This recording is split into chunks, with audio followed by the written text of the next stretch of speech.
I thought I'd do a quick little video about what I use to protect my Ignite modules for fireworks shows.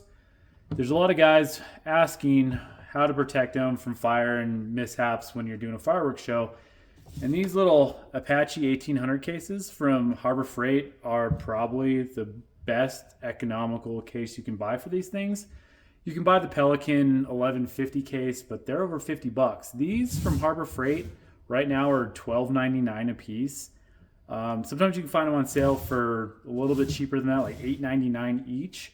So they're pretty rugged. They're great. They have the pick foam, so you can just make them any size. So I have an i36 and an i18 in here. They fit great. I got both of these. I will do a shout out to backyardpyro.com.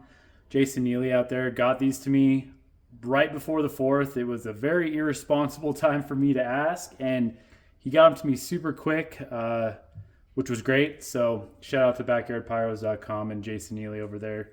They do great work. But back to these little cases. You're going to have to get a little extension for the antennas. They're $6.50 for a 2-pack. I'll link all that stuff down below so that you guys can get the right ones. They work great.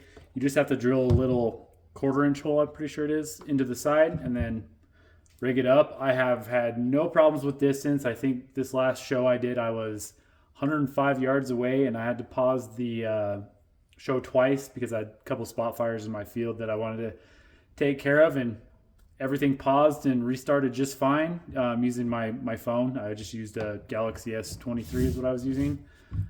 Yeah, thought I'd do a little video on these because everybody's been asking, and what's the best, most economical way to do it. I'm pretty sure that the Apache 1800s are it.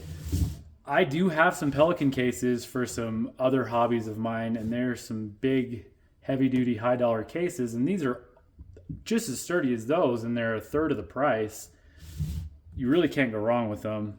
And like I said, they fit the i18s and they fit the i36s. So yeah, it's a great little choice from Harbor Freight. I'll link it all down below so that you can actually see what it is, so you don't have to guess. So just thought I'd do a quick little video.